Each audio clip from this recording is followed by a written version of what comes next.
I found it really sad, actually. And when Trump basically said he wanted Greenland, people say, "Oh no, it's part of Denmark, or it's a territory of Denmark." Uh, it's always Denmark and always will be. I didn't realise. I mean, I was just thought it's part of Denmark too. I didn't realise how badly the Greenland people who lived in Greenland had been treated by Denmark. And this article came out last night saying that, basically forced medical procedures, not so much sterilisation, but forced birth control medical procedures on women in Greenland. So, Greenlandic girls as young as 12 were forcibly fitted with IUDs. Denmark has just apologised. Right, so by end of 1970, roughly 1 in 2 Greenland-born women of childbearing age had been fitted with an IUD. However, the article goes in a bit deeper, is that they were as young as 12 fitted with IUDs without their knowledge or consent between 1966 and 1991. That's late. Now, you can say 1966 to maybe the mid-70s, late 70s. All right, it's in the unenlightened past. Well, for a start, you're talking about one of the Denmark's not really Nordic, but one of the social democracy darlings carrying on this sort of stuff until 1991. That's way too late. And the only reason it stopped was because Greenland was finally given its authority over its healthcare system. Now, there's issues, lots of issues.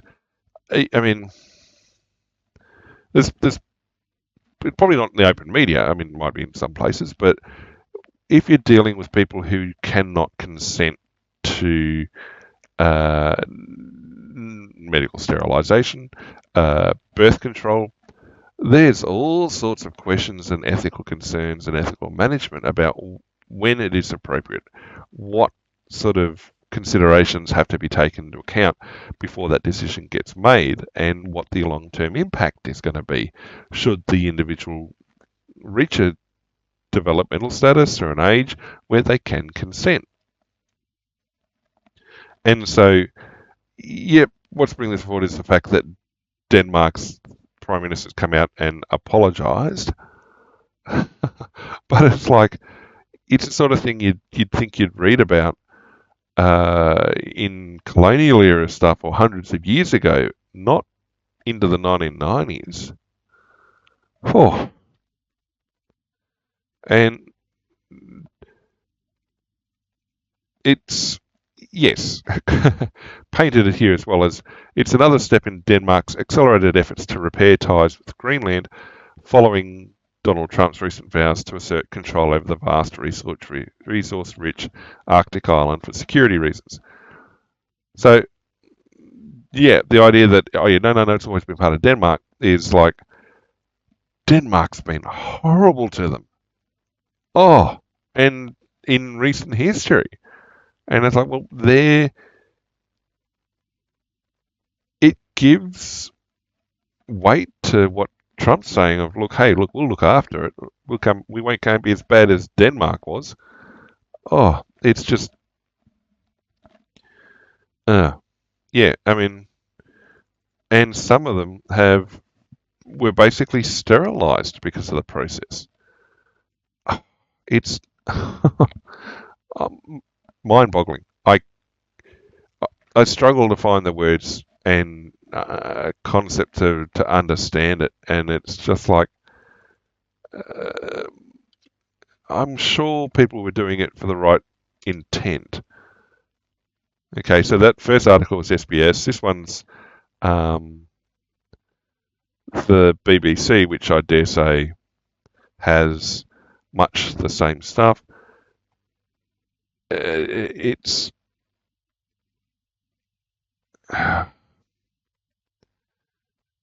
an apology. Okay, here we go. So yeah, 1970, roughly half had of childbearing age had the IUD implanted. Okay, more than 300 cases of girls as young as 12 fitted with one without their knowledge or consent.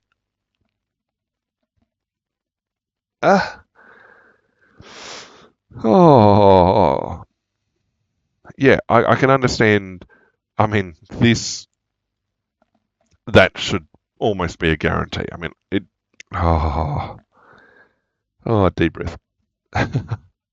It's just, I, I don't get it. I really don't get it.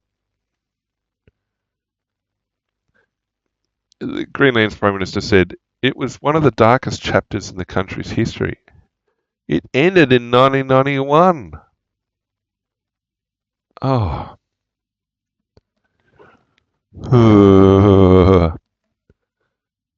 So yeah, I mean, Danish colony up to 53, then a county of Denmark until 79. They gained home rule. However, it oversaw the health care system and continues to oversee a bunch of stuff. Increased scrutiny of Denmark's relationship with Greenland, growing international pressure, particularly following President Trump's repeated demands. Yeah. Oh, other controversies including forced adoptions. Yeah, no, I understand. Even more so why the Greenland people, Greenlandians, Greenlanders. G'day, Ash. Um, uh, well, a little bit of stuff. I yeah, this, I seriously struggle to find words for this one. Oh, I almost think Trump should take Greenland now, but oh. The removal of Inuit children from their families following parenting competence tests. We have a thing here in Australia called the stolen generation. Back in the 60s, well, it might have gone to the 70s as well, but there was a period, and before that as well, where Aboriginal children were often removed from their families and placed in boarding schools, basically, missions, Aboriginal missions, they were largely, and raised to understand and interact with white society at the time, with the broader Australian society. So they were taught English, they were taught a variety of education matters, and they were often given vocational training largely for domestic type labour and work and things like that. They were also given white names or non-Aboriginal names and were largely and received effectively zero education in their own personal history and their heritage and things like that.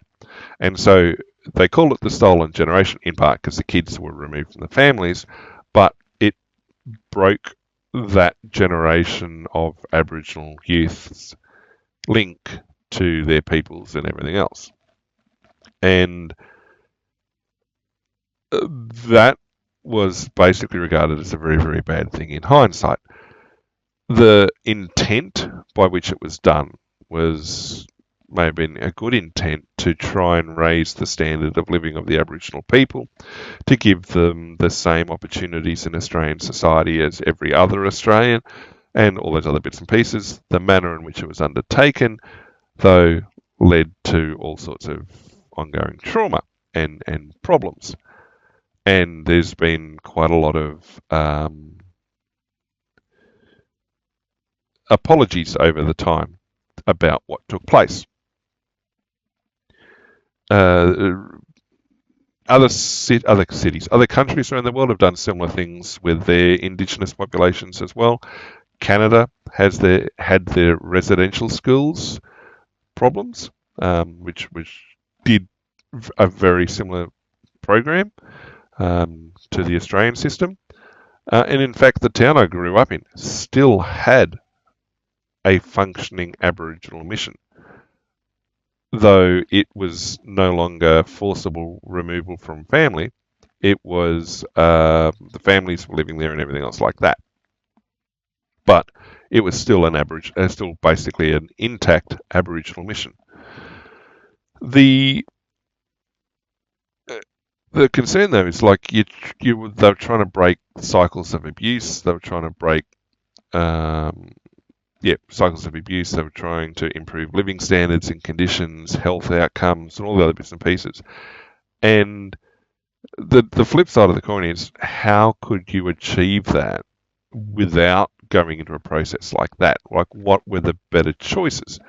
A lot of people who criticize the process don't come up with better solutions for how you were supposed to raise the standard of living and provide the education and health outcomes and everything else, particularly in the society of the time.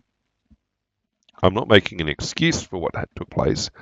What took place is an abhorrent system, but you've then got to look at, well, how do you achieve those goals? Is it possible to achieve those goals? Otherwise, you have a permanent subclass of community. But those things ended decades ago. They didn't carry on until the 90s.